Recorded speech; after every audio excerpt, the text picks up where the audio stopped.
¿Qué tal, amigas, amigos? Nos da mucho gusto saludarles en este su podcast a dos voces. Soy Ricardo Marcos, me acompaña como siempre mi amigo José María Álvarez. Y pues José María, andamos ya en tiempos navideños, con la Navidad encima. Así es, Ricardo, bienvenido y bienvenidos a todos quienes pues nos prefieren a dos voces, este podcast que está dedicado a la mejor música de todos los tiempos. Y pues ya estamos a punto. Y yo en un podcast anterior había dicho que yo hasta el día 23, pero ya estoy pensando pues prácticamente mañana poner por lo menos un poquito de luz y un poquito pues, de todos los adornos que luego se suelen poner. Así que bueno, pues vamos a empezar a disfrutar, sobre todo con música. Y pues bueno, tú ahí con es la escala que tienes de Sí, fondo. con Ajá. la escala de Milán. Sí. Qué maravilla, pues sí, un saludo a nuestro amigo Bernardo Gaitán, que precisamente está allá en Milán, que él vive allá, mexicano, un muchacho muy talentoso y un gran emprendedor, y que bueno, pues también es crítico de ópera para varias publicaciones, no solo en México, internacionales, así que esa es casi su casa, donde estás ahorita, Ricardo, en esa escala, así que pues gracias por estar aquí y pues siempre compartir nuestras publicaciones. Y recuerden que si al terminar de ver nuestro podcast presente les interesa algún otro, revisen nuestra biblioteca, tanto en Spotify como en YouTube, para que se encuentren otros capítulos que probablemente no hayan visto y sean de su interés, ¿verdad, Ricardo? Así es, de los últimos cuatro programas que hemos eh, grabado, pues el más querido ha sido el de la música para tiempos de Navidad, donde recomendamos algunas obras que vale la pena escuchar en estos tiempos. Y en segundo lugar, el de Alexander Nevsky, lo cual me da mucho gusto. Es un programa Ujú. que inicialmente no se había movido tan rápido, pero ahora sí. Y agradecemos también a quienes se han ido metiendo también para escuchar el programa de las variaciones de Enigma y los poemas sinfónicos de César Frank, que la verdad para haber sido nada más de una semana hasta la actualidad se ha movido bastante bien y aprovechando ese bicentenario, pues sigan escuchando y descubriendo la música de César Frank. Sin embargo, el día de hoy, pues ya teníamos que hacer ese aterrizaje total en los temas navideños, José María, y nos Ujú. encontramos con una obra magnífica, una de las grandes obras con tema navideño jamás compuestas. Y se trata del Oratorio de Navidad de Johann Sebastian Bach, una obra que pues él compone para la Navidad de 1734 y todavía los días, vamos a decir, navideños de la vuelta del año de 1735. Pero curiosamente, José María, Bach utiliza para este oratorio, entre otras cosas que vamos a platicar, una técnica que él usó mucho y que es la autoparodia. Esto significa que música que ya estaba compuesta la volvió a reutilizar. Curioso, ¿no, José María? Porque cuando Rossini hacía eso con sus óperas, uy, no, se rasgan las vestiduras, pero pues es algo que se ha utilizado toda la vida, José María, y sobre todo, amigas, amigos, consideremos que en esos tiempos no había grabaciones. O sea, ¿quién se acordaba de la música para comenzar? Si lo vemos desde un punto de vista pragmático, por más que Bach hubiera compuesto una obra magnífica 10 años antes, 5, 8 años antes, nadie se iba a acordar de esa obra, a menos que tuvieras la capacidad de leer la música y de hacer algunas comparaciones, pero pues no es como ahora que uno pone el disco y entonces tu obra favorita la puedes escuchar muchas veces, te la grabas en la cabeza. No era así, ¿no? Entonces esta idea de la autoparodia pues se utilizaba al por mayor, José María. Lo hacía Händel, lo hacía Vivaldi, lo hacían muchos de los grandes compositores de ese tiempo. Y la verdad, pues de una manera respetando su propio texto, ¿no? Apegándose a su texto y utilizándolo de una forma que tuviera que ver con la nueva pieza que estaban componiendo. Es lo que tú dices, una práctica absolutamente normal en aquellos tiempos en el barroco y que bueno, en cuanto empezaste tú a comentar esto, me vinieron a la mente muchos nombres de compositores y de obras en nuestro tiempo que han hecho exactamente lo mismo, que han utilizado, digamos, temas recurrentes en muchas de sus partituras. Inmediatamente me vino Mario Lavista. Lavista siempre utilizaba las mismas técnicas y las mismas, digamos, células melódicas para muchas de sus partituras con mucho conocimiento de causa. Y por supuesto, en la época de Bach, pues no era la excepción y aquí lo que sí hay que recalcar es de que él utilizó toda esta cantidad de piezas que él ya había ofrendado y sobre todo en tiempos muy pegados o apegados a la época en que escribió el oratorio de Navidad, pues él reutilizó la música, le dio una coherencia estupenda. Vaya, no, es que no son piezas absolutamente aisladas, tienen una gran cohesión, una gran contenido cómo se añade al oratorio. Y pues hay que decirlo, Ricardo, en aquella época, 1734 y 35, son tres grandes obras o tres grandes oratorios que así le puso Bach, que él escribió, como el de ahora que vamos a comentar, el oratorio de Navidad, el oratorio para la Pascua y el de la Ascensión, que esos ya vinieron en 1735 y que son obras verdaderamente estupendas y donde también no solo él recurre a alguna pieza que ya hubiera escrito antes, sino que está dentro de una modalidad de, digamos, un nuevo lenguaje y especialmente Bach utiliza instrumentos que probablemente no había usado mucho con anterioridad y aquí tienen, vaya, un papel verdaderamente relevante. Bach utiliza 6 números, por ejemplo, de su cantata secular Hércules en la encrucijada. Esta cantata que había compuesto años antes y cuyos movimientos fueron a dar principalmente a la primera y segunda parte de este oratorio de Navidad de Bach. Pero vayamos también un poco por partes. No es la primera vez, evidentemente, en la historia que se escribe una obra sacra con el tema de la Navidad. Ya unos años antes, Heinrich Schütz, que podríamos decir que es uno de los grandes antecesores de Bach en la música alemana del barroco temprano, había escrito ya la Weihnachtshistorie o la historia de la Navidad, otra obra pues parecida, digamos, a una especie de oratorio. Sin embargo, entonces Bach, eh, pues teniendo que componer música para diversos usos de la liturgia y de las festividades luteranas en Leipzig, hay que recordar que Bach era el principal músico de Leipzig en esos tiempos. Él escribía la música para las parroquias luteranas importantes de esta ciudad. Básicamente era el gran maestro de música de una ciudad que era eminentemente luterana, que tenía un gobierno pues totalmente afianzado en esa tradición cristiana. Y por supuesto, Bach, pues una buena parte del año se la pasaba componiendo música sacra para uso en las iglesias. Muchas de estas obras eran precisamente cantatas.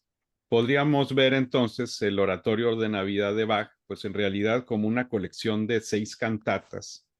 Esta idea que tenemos en el siglo XXI y que también proviene del siglo XX de que, pues es un oratorio, entonces se tenía que escuchar todo completo. Y generalmente las versiones que se pueden escuchar hoy en día, que principalmente es en Europa y ocasionalmente en Estados Unidos, en México no se nos pasa por la cabeza prácticamente nunca poner el oratorio de Navidad de Bach. No tenemos realmente grandes ensambles barrocos de forma continua, han existido, pero pues la realidad es que es una de nuestras áreas totalmente grises, sin lugar a duda, en la práctica musical.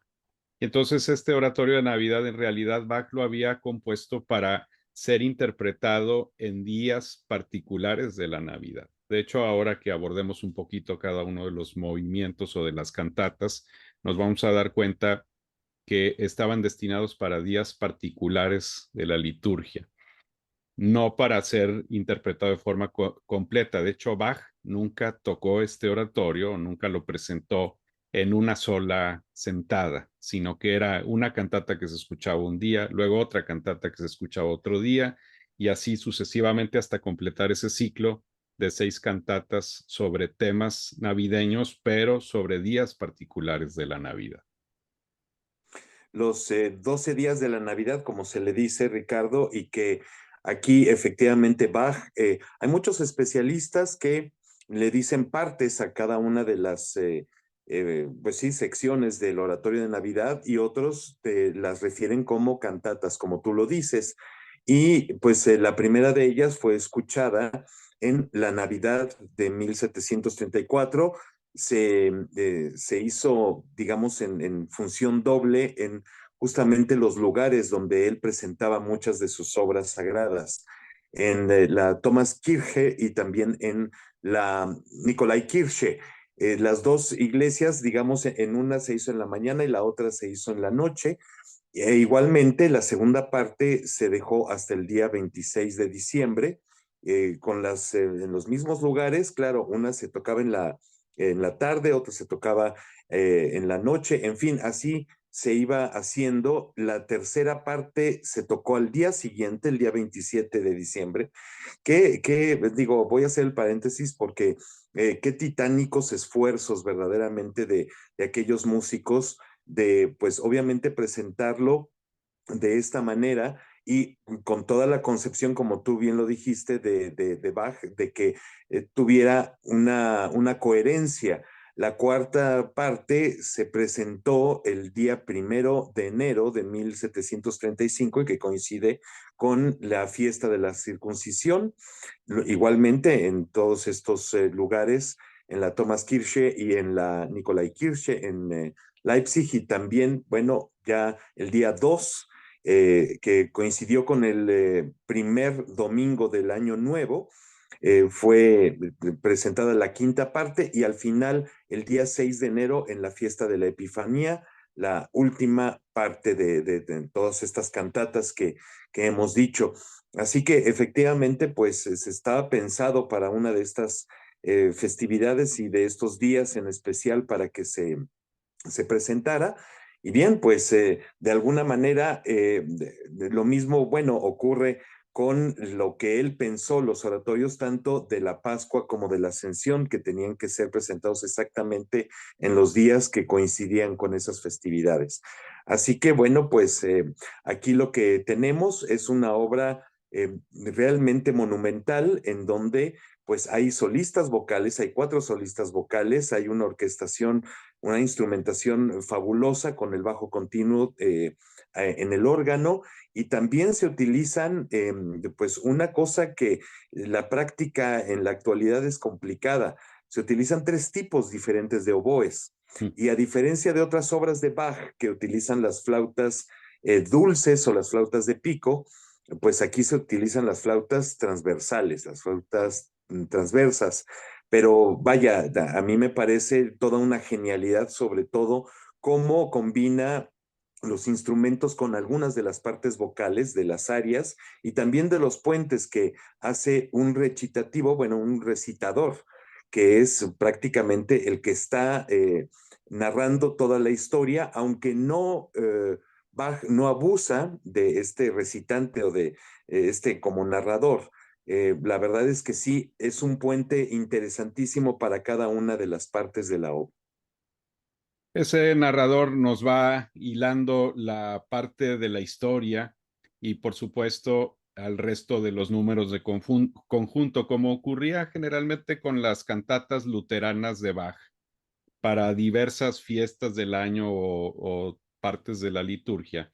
El oratorio de Navidad, las cantatas que lo componen, estas 6 cantatas o 6 partes, como decía José María, consisten usualmente de un coro inicial muy festivo, muy bello, salvo la segunda cantata que comienza con un movimiento instrumental y que está relacionado con el nacimiento de Cristo, y la música es bellísima. Y vamos a escuchar los oboes estos que decía José María, incluyendo el oboe de amor, y nos da un carácter muy particular el sonido de estos instrumentos, realmente es magistral. Y ahí es también donde nos damos cuenta que a pesar de que la música barroca siempre es más camerística, no existían las grandes formaciones instrumentales que van a ir surgiendo hacia el clasicismo, pues en realidad estos maestros también eran grandes orquestadores porque lograban los efectos específicos con los instrumentos que tenían a disposición. Y en varias obras, incluyendo estas cantatas e incluso obras también como el Magnificat o la magnífica Misa en si menor, Bach nos da una paleta orquestal de las más nutridas para las cuales él haya compuesto música. Además, en el caso del Oratorio de Navidad, además de esos coros iniciales majestuosos, a veces acompañados por timbales, en una de las cantatas incluso introduce los cornos, hay que decirlo, algo que no era tan usual al menos en ese momento y menos en el contexto de sacro, y lo hace de una forma magnífica, Bach. Tenemos también el sonido de los timbales que ayudan también a elevar el espíritu a través pues, de música un poco más espectacular, podríamos decir. Eh, las cuerdas, por supuesto, estos instrumentos de aliento. Vamos a tener esos recitativos del narrador o del evangelista que va leyendo un poco los textos sagrados. Y luego vamos a tener números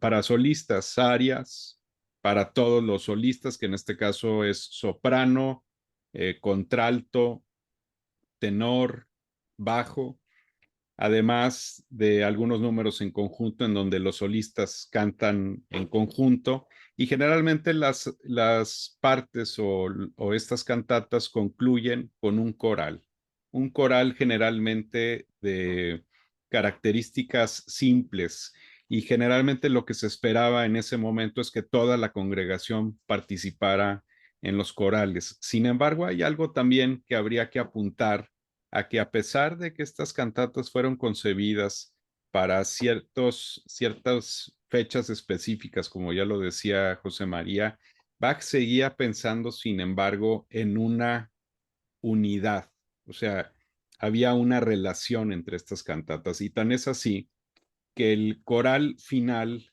de la primera cantata va a aparecer en la última de las cantatas, o sea, en la sexta cantata transformada en un coro jubiloso de conclusión.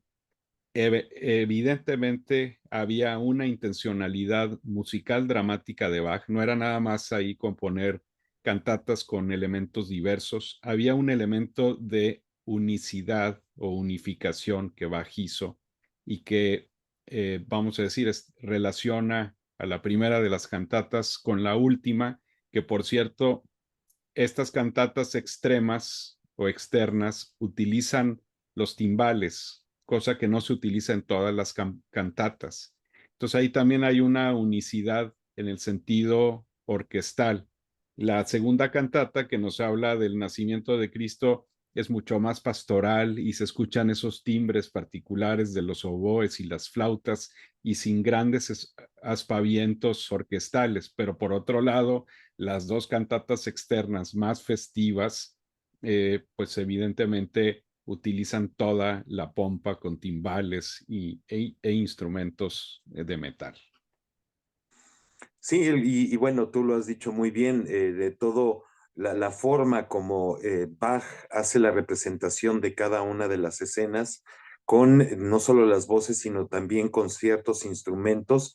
El uso, hay que también hacer la mención de las trompetas en registros muy altos, que es también una, vaya, no es una novedad en el barroco el uso de la trompeta, sobre todo de registros agudos, pero en todo su conjunto, tanto los cornos, digamos, los oboes, el oboe d'amore, el oboe da cacha o de casa, nos da aquí una verdadera, pues, vaya, unos timbres y unas sonoridades verdaderamente interesantes. Y aquí verán a Doña Lucha, que pues anda muy cariñosa desde estuve unos días en Guadalajara y ahora insiste en estar jugando y yo creo que quiere también calorcito porque ya en algunas partes de México ya se siente frío. Nuestros amigos que nos ven en otras latitudes, claro que lo están pasando ya, pero bueno, ya creo que se enojó y ya se fue. Pero bueno, yo creo que todo como la manera como empieza justamente de una forma muy festiva es una de las partes más famosas de toda la música de Bach, junto con todo lo que nosotros podamos recordar en cuanto a música instrumental, música vocal. Yo creo que esta introducción de la primer cantata de el Oratorio de Navidad es de lo más famoso y que tiene como protagonistas también a las flautas, Ricardo. Así es, igual que a los timbales, que Ujú. suenan pues de forma muy gloriosa, ¿no? Esta parte inicial es Jauchzet Frohlaket o Frohlauket, que es como pues una especie de grito de júbilo, ¿no? La traducción al español sería, permítanme, regocíjense, exulten, alaben el día, ¿no? Y entonces, pues Bach nos da un movimiento, pues además con ese magnífico contrapunto típico de él, ¿no? Como siempre en la música coral de Bach, salvo los corales, es de alta exigencia. Y nos vamos a encontrar el uso de contrapunto, de fuga, y pues obviamente se requieren músicos de primera línea, al igual que los solistas. Las arias son más de corte italiano y de estilo da capo, hay que decirlo, y esto también para que tampoco pensemos que Bach no se debe a compositores anteriores. Bach conocía, por ejemplo, la música de Vivaldi y la respetaba muchísimo, así como de otros grandes eh, pues músicos de su tiempo. Y entonces se intercambiaban la música, conseguía partituras. La música particularmente escrita para los solistas, que son arias que pudieran salir de cantatas o de óperas, es música maravillosa también. Y en ese sentido, pues Bach logra grandes momentos. Ahora, es importante señalar que no toda la música del oratorio de Navidad está compuesta de reciclaje. Hay música que Bach compuso particularmente para el oratorio de Navidad, incluyendo todos los recitativos del evangelista, que también pues vienen un poco de la tradición de la ópera italiana, los recitativos acompañados, o sea, estos que no son nada más con una línea de bajo continuo, sino están instrumentados, también fueron compuestos particularmente para esta ocasión. Eh, Así como algunas de las melodías de los corales. Algunos corales, hay que decir, están tomados de la tradición luterana y no necesariamente fueron compuestos por Bach, sino Bach los insertaba dentro de sus oratorios o de sus cantatas. Pero algunos de los corales que se escuchan en estas cantatas sí son de Bach, particularmente el número, me parece que es el uno que escuchamos en la cuarta cantata precisamente.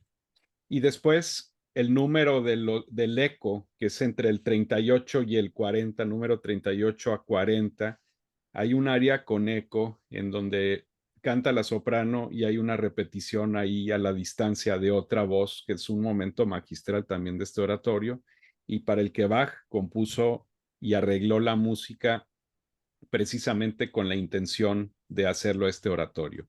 También es cierto que Bach no era nada más la cuestión de trasladar una pieza ya usada al oratorio de Navidad, había que ajustarla al nuevo texto, de tal forma que también las palabras pudieran salir bien, no se trata nada más de hacer ahí un pegote, así que cualquiera de los casos, Bach se puso a hacer un trabajo muy serio para realizar su oratorio de Navidad.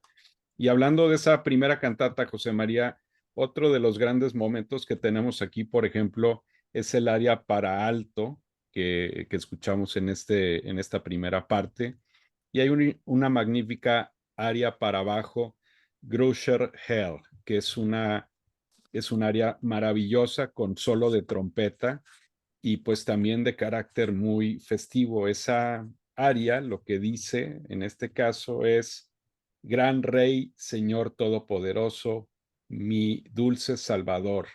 Y pues bueno, la música es magnífica y como siempre, José María, amigas, amigos, pues requiere mucha coloratura la música de Bach. Es una parte verdaderamente genial y que, como tú lo has dicho, bueno, todas las partes que involucra la primera cantata, digamos que nos da un panorama interesantísimo de lo que Bach estaba concibiendo para estas festividades y pasando, digamos, a la siguiente parte, como tú ya lo habías comentado hace unos minutos, empieza con una parte instrumental porque, bien lo dijiste también, corresponde justamente a la parte, digamos, de la celebración, en donde pues está la contemplación de el niño que ha nacido. Y pues después vendrá la anunciación a los sabios, a los reyes, y pues también a todos los peregrinos para que vengan a visitar al niño. Pero empieza así esta segunda parte con esta sinfonía, como se le decía en aquella época del barroco, que no tiene que ver con la estructura sinfónica del clasicismo en adelante, sino es la parte instrumental que habría en muchas piezas corales y cómo conviven también todos los instrumentos de aliento, las flautas y los oboes, y de alguna manera cómo aparece el evangelista o este narrador, que es el que pues va a anunciar a todos los pastores y a todos los fieles que, bueno, vengan a adorar al niño en algún momento. Un tema que además trata de retratarnos la parte en este oratorio trata Bach de retratarnos la parte bella de la Navidad. O sea, ni Bach ni su libretista vamos a decir, se meten con las partes más álgidas, que por ejemplo están involucradas la masacre de los inocentes o la huida a Egipto de pues la familia de José y María con su hijo recién nacido. O sea, en realidad, aunque hay algunos elementos que apuntan a Herodes al inicio y se habla del censo inicial que va a provocar el desplazamiento de Nazaret a Galilea, pues en realidad queda como un elemento ahí histórico y no necesariamente de altos vuelos, salvo cuando aparecen la figura de los magos, que en ese sentido, pues van a alabar al niño en el pesebre. Pero más allá de eso, Bach no decide hacer de esta obra una obra dramática como lo son, por ejemplo, sus pasiones tremendas. En este sentido, se queda más bien como una obra bella de contemplación y sobre textos que van revelándonos un poco la natividad de Cristo, un poco la filosofía, pero también la alegría que está alrededor de esta buena nueva desde un punto de vista sacro. También las áreas que Bach va dando a lo largo de estas cantatas, como siempre, tienen partes magníficas para instrumentos solistas. Ya hablaba yo de la trompeta que acompaña, por ejemplo, el área para abajo en la primera de las cantatas, pero también utiliza el oboe, el violín, la flauta para acompañar muchas de estas magníficas áreas. Sí, y bueno, pues la tercera parte involucra todavía, vaya, la visita de los peregrinos y de los fieles al pesebre para adorar al niño. Digamos que las tres primeras partes o las tres primeras cantatas del oratorio de Navidad tienen justamente que ver con eso, desde la anunciación de la llegada, del nacimiento y de la visita de todos los fieles al niño en el pesebre. Y aquí lo que encontramos son piezas que de hecho Bach había pensado para su pasión según San Marcos, que nunca terminó, que no está, vaya, que no se ha recuperado, no está perdida, está esta obra y mucha de esa música tiene que ver justamente con eso, con la visita y con la contemplación del niño en el pesebre. Estos son los cuatro primeros y después ya la cuarta parte es cuando se interpretó el día 1 de enero de 1735, que coincide con la fiesta de la circuncisión, en donde pues también se habla no solo de esto, sino de darle un nombre a este niño. Todo ello empieza con esta cuarta cantata, en donde desde el inicio es protagonizada por los cornos que en aquel momento eran los cornos de caza, los cornos naturales, sin válvulas como los conocemos ahora en el siglo XXI, junto con los oboes y el continuo, y todo esto nos lleva justamente a un coro que tú ya lo habías mencionado, existen varias partes que vienen de esta cantata secular que es Hércules en la encrucijada. Y bueno, de alguna forma continúa el evangelista o este narrador con la recitación o bueno, la narración de lo que ocurre en esta fiesta de la circuncisión y de darle el nombre al niño. Bach veía precisamente la parte de esta cuarta cantata como el centro fundamental del mensaje de este oratorio de Navidad. Precisamente el coral, que en este caso se escucha en la soprano, es un coral para voz, vamos a decirlo, que dice, Jesús, du mein liebstes Leben, Jesús, dulzura de mi vida, eh, esposo de mi alma, tú que te has sacrificado por mí eh, en la cruz, ¿verdad? Entonces, pues es uno de los momentos más especiales y precisamente con música que compone Bach para esta ocasión. Pero también es cierto que los momentos más festivos, como el uso de los cornos, es un toque magistral, sin lugar a duda, como ya lo decía José María. Ahora, el Bach también, maestro, digamos, de la armonía, de la estructura, la vamos a encontrar perfectamente, ¿no? Hablaba yo hace unos momentos de la sinfonía que abre la segunda cantata y pues verdaderamente la música es pictórica, nos lleva a una escena nocturna con los pastores cercanos en los campos y que a los que les llega el mensaje angélico de que va a nacer el Hijo de Dios, ¿no? Y aquí lo que vemos es una estructura musical que divide la orquesta como en dos partes, una representando la música de los pastores, obviamente con los elementos ahí, sobre todo de los alientos, y la otra parte que representa a los ángeles con las flautas y los violines, instrumentos, vamos a decir, un poco más angelicales que los oboes más relacionados con lo pastoral, con lo mundano. Y Bach le da precisamente a la parte de Los Ángeles un tiempo que se considera el tiempo perfecto, José María, que es el de 12 octavos.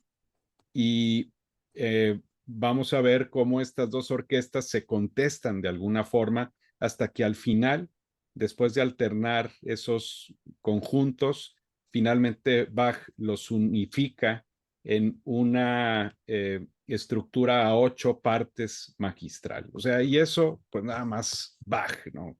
El gran Bach, que además, pues sí, era un hombre tremendamente religioso, sí, era un hombre que seguramente vivía también a flor de piel los misterios de las Sagradas Escrituras, incluyendo en este caso los que nos llevan, por supuesto, eh, al tema de la Navidad o la Natividad de Cristo. También hay que decir que las otras cantatas son magníficas. La quinta cantata también abre con un coro magistral y nos va a dar algunas áreas, una segunda área para el bajo, por ejemplo. Nos va a dar también un terceto maravilloso para soprano, la contralto o a veces contratenor, como se escucha en algunas de las interpretaciones de hoy, así como para el tenor. Y estos conjuntos vocales pues también son de corte magistral, José María.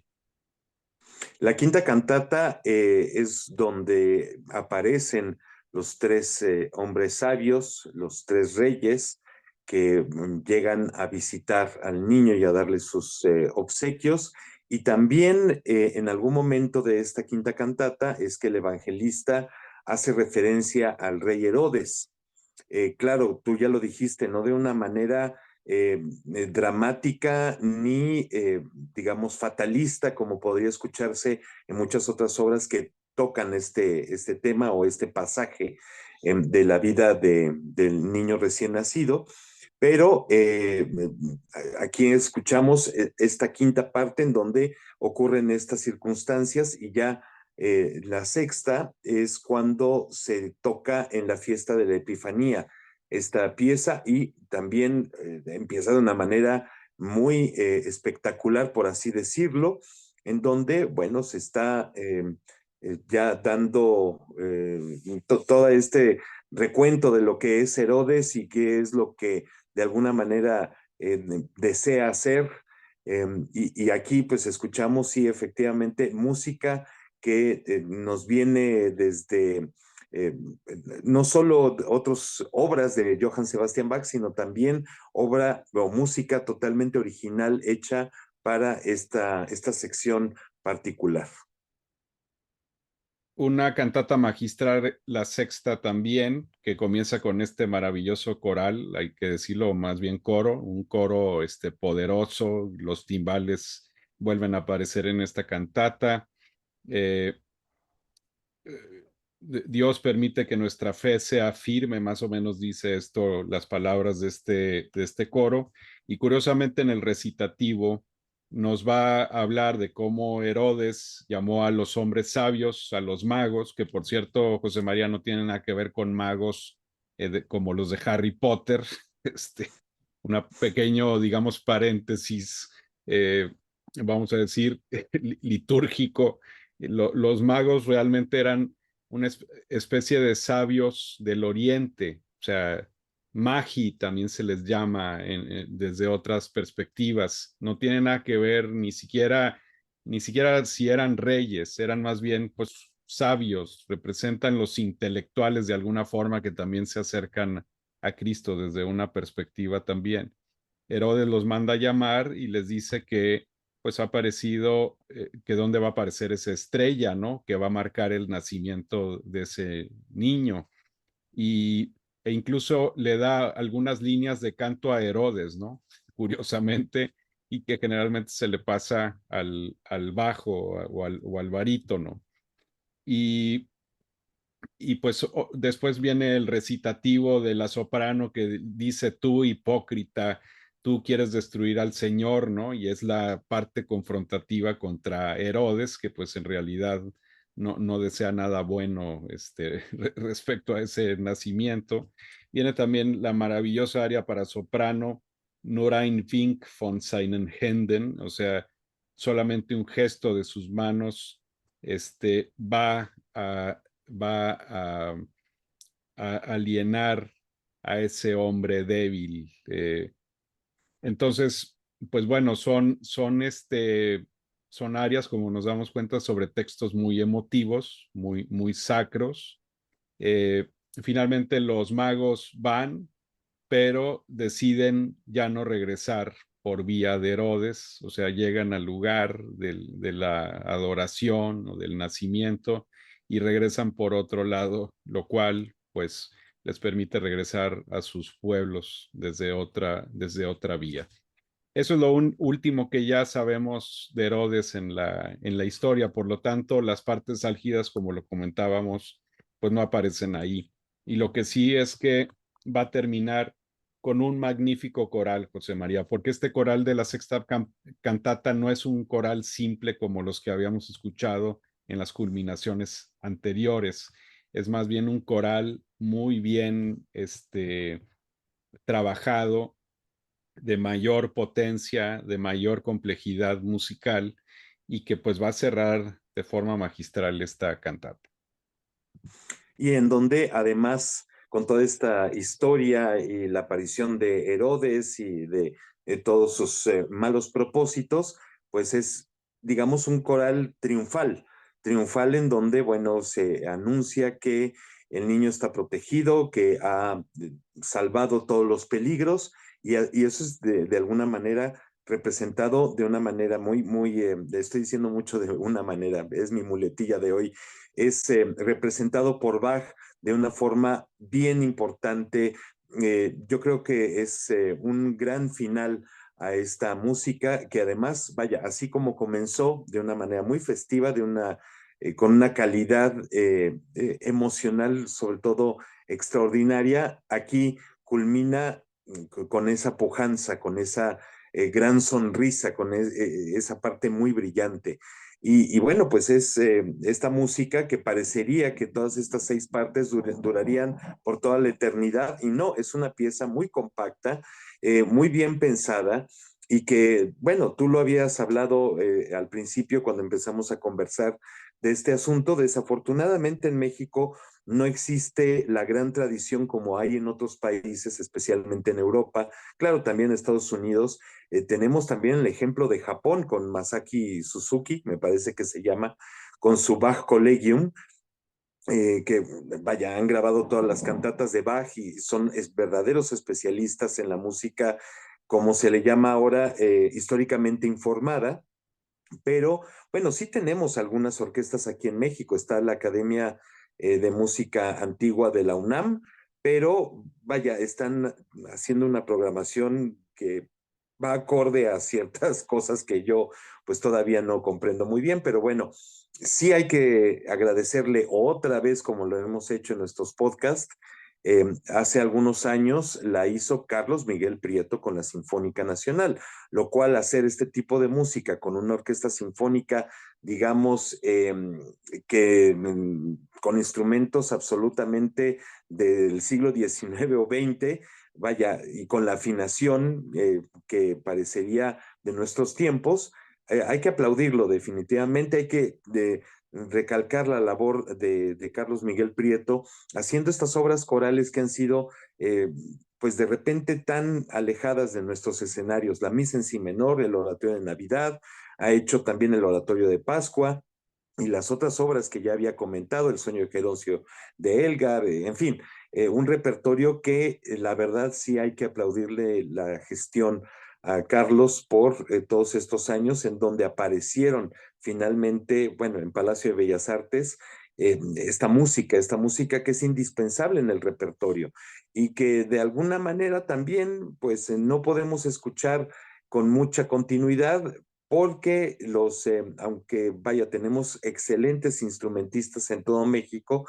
de repente la especialización, por ejemplo, en los oboes, etcétera, es un poco complicada también de poder poner juntas las voluntades de muchos músicos para poderla presentar. Y el trabajo coral debe de ser muy intenso. Para mí ese sería el pero mayor, la, Ujú, claro. la, la imposibilidad que tenemos respecto a los coros en este país, ¿no? Y mucho menos para el canto intrincado, contrapuntístico, polifónico y pues por supuesto el uso de fugas y todas estas cosas que pues no se da generalmente a voces que son emotivas, las nuestras, hay que decirlo, pero que están siempre más cercanas a los medios operísticos, más que a música de mayor rigor en este sentido, ¿no? Pero bueno, qué bueno que ha habido estas experiencias. Está bien mientras se respete la orquestación de Bach, el que las orquestas se atrevan a tocar su música. De pronto hemos logrado escuchar cosas muy relevantes en el barroco. A mí me tocó en alguna época escuchar al maestro Macías dirigiendo los fuegos de artificio o fuegos artificiales de Händel de una forma muy efectiva, hay que decirlo. Y pues bueno, eso yo creo que también le sirve mucho a las orquestas el abordaje a la música barroca, lástima que se haga tan poco. Pero bueno, en el caso del oratorio de Navidad de Bach, por supuesto que hay, perdón, varias versiones en disco que nos muestran, digamos, las dos vías que ha habido respecto a la interpretación de la música de Bach. Por un lado, las obras tradicionales con orquestas de cámara, pero con instrumentos modernos, y por otro lado, los que han decidido utilizar una técnica informada desde un punto de vista historicista y estilístico, y que en mi opinión le sacan a mi forma de disfrutar esta música y de apreciarla, le sacan mucho más provecho, porque escuchar los oboes de amor y los instrumentos, vamos a decir, más antiguos, le dan otro carácter sin lugar a duda a la música. ¿Y qué te parecería comenzar a recomendar algunas versiones discográficas, José María? Claro que sí, y bueno, quizá en ese aspecto de la interpretación barroca con estos, con instrumentos o bueno, con la práctica que tenemos actualmente y con la afinación y con instrumentos modernos, por decirlo de alguna manera, a mí me parece muy interesante, como siempre en Bach, de Karl Richter.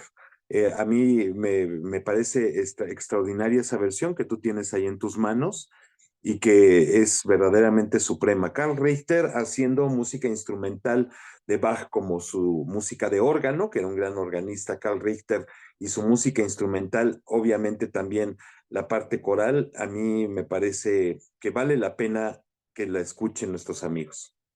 Esta versión que se puede escuchar en Archiv, que es este sello dedicado a la música barroca de parte de Deutsche Grammophon, incluye un reparto, imagínense ustedes estas voces: Gundula Janowitz, Christa Ludwig, Fritz Wunderlich, Franz Krass, no, cuatro Ujú. grandes maestros de la ópera alemana, pero bueno, cantantes también formados para la música de recital, para los conciertos, y pues aquí nos dan una magnífica interpretación junto con el Bach Choir de Múnich y la Orquesta Barroca Bach de Múnich, que era la orquesta con la que Karl Richter pues interpretaba la música de Bach, siempre respetando la orquestación o la instrumentación original de Bach, hay que decirlo, no era de los que les gustaba introducir cosas que estaban fuera de base.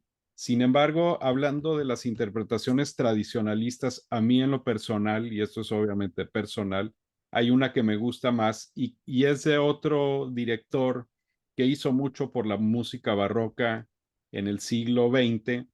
Generalmente nunca se le equipara tanto con Richter, a quien se le ve pues como el gran heredero, sin lugar a duda, de todas esas tradiciones de interpretación de Bach, pero particularmente esta versión del Oratorio de Navidad a mí me gusta más que la de Richter. Es igual, con una orquesta de cámara, con instrumentos tradicionales, pero logra una articulación y un sonido orquestal más nítido que el que logra Richter, y también con cuatro maravillosos solistas. Me refiero a Karl Munchinger, que en este caso con, con los Cantorai de Lübeck y la Orquesta de Cámara de Stuttgart, que era su orquesta de cámara, nos da una versión de los 60 del siglo pasado, que aquí se puede ver, y también con un cuarteto de solistas excepcional. Ellie Ameling, gran soprano holandesa.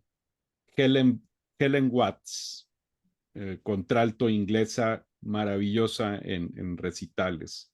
Peter Pierce, imagínense ustedes, como el evangelista y el tenor, la pareja de Benjamin Britten, que también hizo mucho por la canción de arte, y en este caso aquí, cantando barroco, y Tom Krause, barítono finlandés, haciendo las arias para abajo. Realmente es un disco excepcional. Pero también en el caso de la música, de las versiones, vamos a decir, en instrumentos antiguos, pues tenemos grandes opciones. Y estoy seguro que tú conoces, por ejemplo, la de Gardiner, ¿no, José María?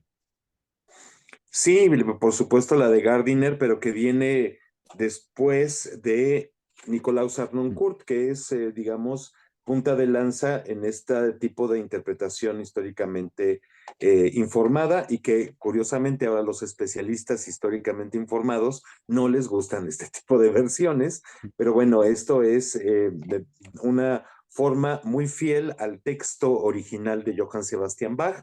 Está también, por ejemplo, Gardiner, en ese mismo aspecto está, por ejemplo, The Sixteen con Harry Christophers, que hace un gran tratamiento coral.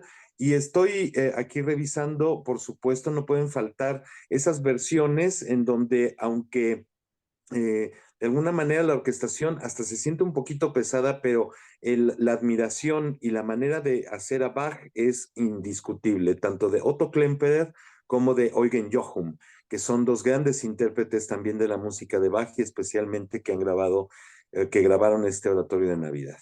Mi versión favorita actualmente, incluyendo las tradicionales o la de instrumentos de época, es esta, de René Jacobs. Esta es una maravilla en Harmonia Mundi. Utiliza un aparato orquestal excepcional con pues instrumentos, por supuesto, de la época y en donde también hay que destacar que además de utilizar el órgano en el continuo, también utiliza, por ejemplo, el laúd.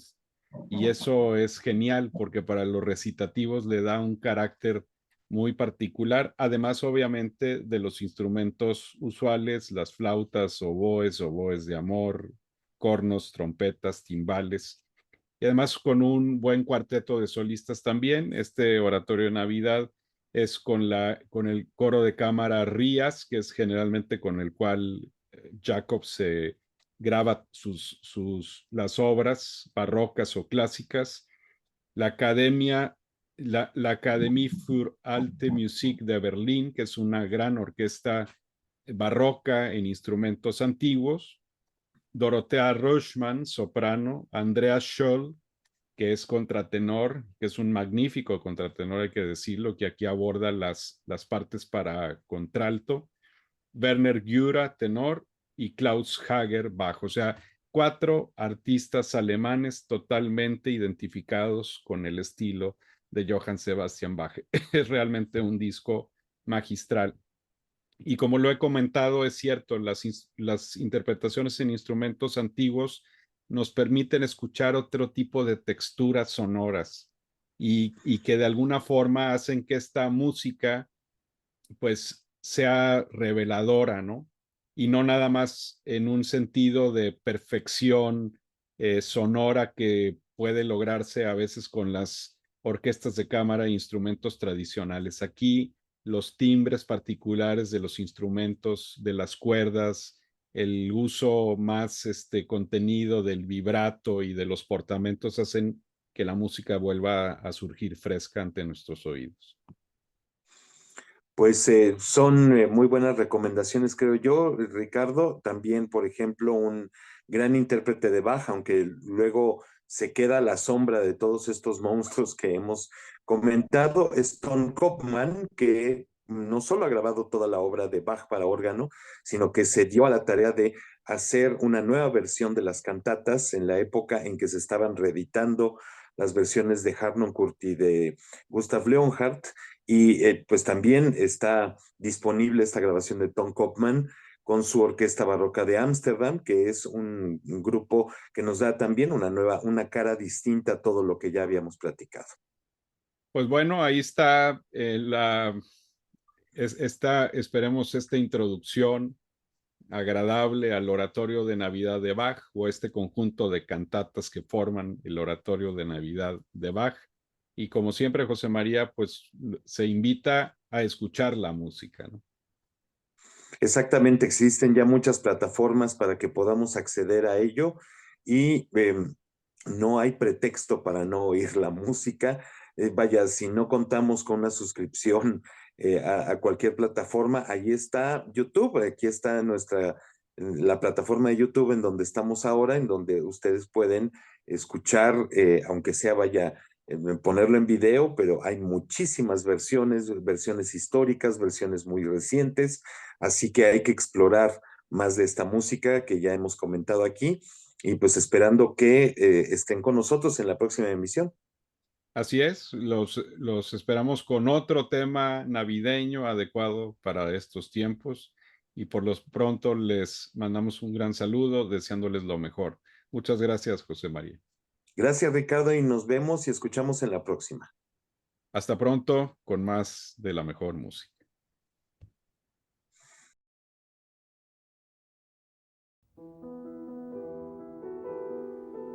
It was a lover and his lass with a